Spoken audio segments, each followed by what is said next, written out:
Hi, this is Phil Bardos, recently retired, and you're watching Report on Conditions. This week, we highlight the strong work of our annual Wildland In-service Training, as well as look at multiple structure fires throughout the county.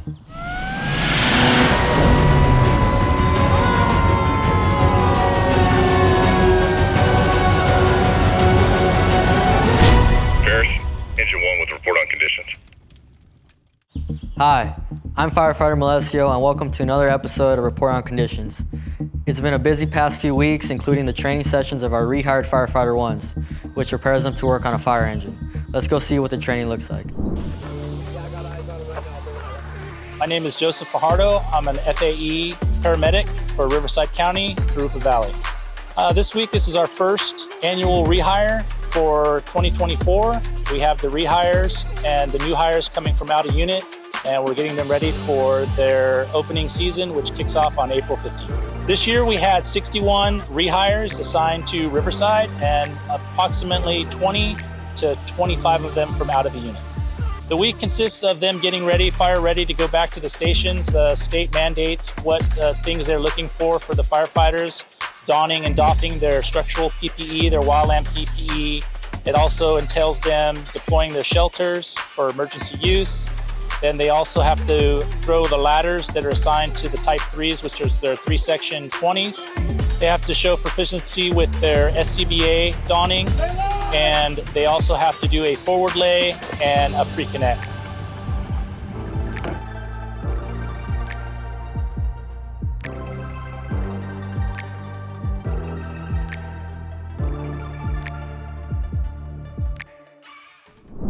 Disaster doesn't always announce itself.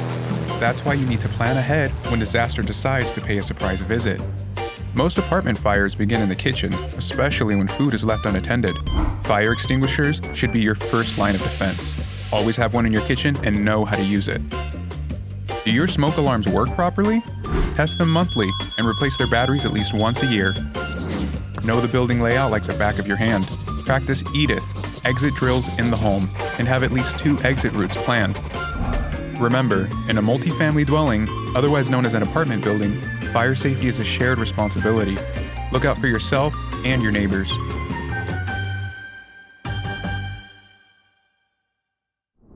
Last week, from April 15th through April 21st, the department responded to a total of 3,891 calls for service. This included 2,989 medical emergencies and 90 fire-related calls. Here are a few highlighted incidents from last week. On Wednesday, April 17th, multiple 911 callers reported a house on fire in the 9700 block of Via Montera in the city of Moreno Valley. The first arriving battalion chief reported a 2-story single-family dwelling with heavy smoke and well-established fire on both floors. Thankfully, all residents evacuated prior to fire department's arrival. Firefighters contained the flames after 2.5 hours. The structure was destroyed and firefighters were on scene for several hours, performing heavy overhaul and salvage. There were no injuries to civilians or firefighters.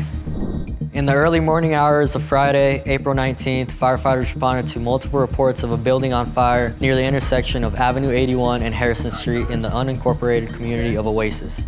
The first responding engine had a visible glow in the distance and immediately requested 2 additional engines and a battalion chief to also respond. Once on scene, the engine reported multiple outbuildings and a 1/4 acre of vegetation burning, prompting a request for 3 additional engines. Firefighters stopped the spread of the fire after 2.5 hours, and a total of 6 outbuildings were destroyed with 1 damaged and 1 acre of vegetation burned. Firefighters were on scene for approximately 5 hours working on heavy mop-up. There were no injuries reported. At around 7:30 p.m. on Friday, April 19th, firefighters were dispatched to a reported house on fire in the 800 block of Yorkshire Lane in San Jacinto. The first on-scene engine reported light smoke visible from the rear of the 2-story residential structure. Several animals were rescued from inside the home, and the firefighters used an oxygen mask to revive 1 dog that was found unresponsive. No residents were home at the time of the incident. Firefighters contained the flames to the kitchen and 1 bedroom after about 10 minutes. The American Red Cross was requested to assist 4 who were displaced from their home. There were no injuries to civilians or firefighters. Today we're out here doing the 2024 Wildland IST training for our Schedule A engines and also our local cooperators. This training is to get our employees geared and ready for our upcoming wildland fire season. The training they're doing here, they're doing line construction out there in the sides of the hill, constructing hand line. We're putting in hose lays.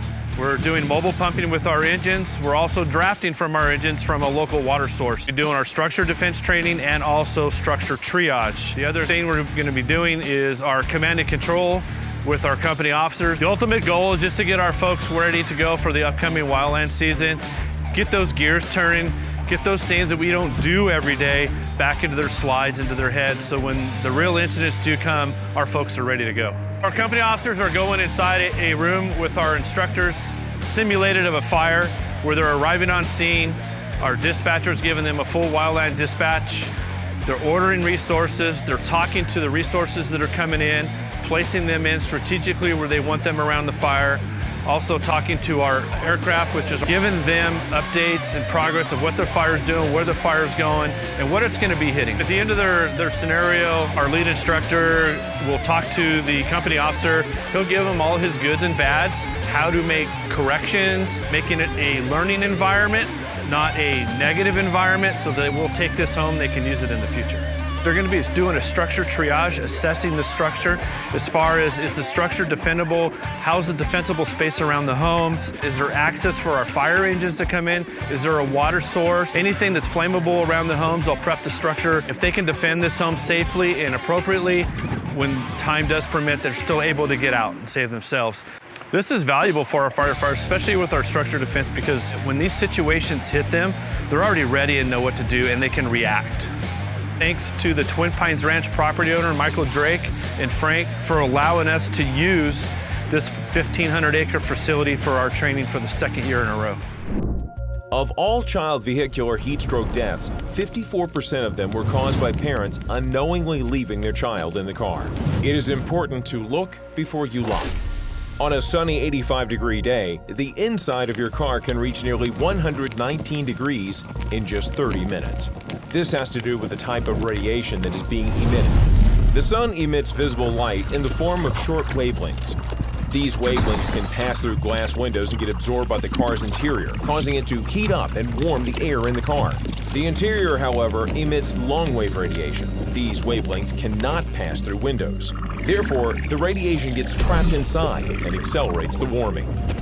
If you see a child or pet left in a car, don't wait for the driver to get back. Call 911 immediately, and they'll give you instructions. If the child or pet is unresponsive, remove them from the vehicle by any means necessary. Never leave a child alone in the car, not even for a minute. Open the back door every time you park. To remind you, put something you need back there to start your day, like a handbag or employee badge. Keep vehicles locked even when in the driveway or garage. Kids can get themselves locked in, but may not be able to get back out. Teach children to honk the horn if they become stuck inside a car. These are just a few things you can do to prevent the risk of hot car deaths. That's it for this week's Report on Conditions. Follow your firefighters in action on our social media at CAL FIRE RRU and stay up to date on incidents happening countywide. If you caught any great footage of our firefighters at work or out in the community, send them to us at rrupio@fire.ca.gov. On behalf of your CAL FIRE, Riverside County, Fire Public Affairs and Community Education Bureau, I'm Alejandro Malesio. Thanks for watching.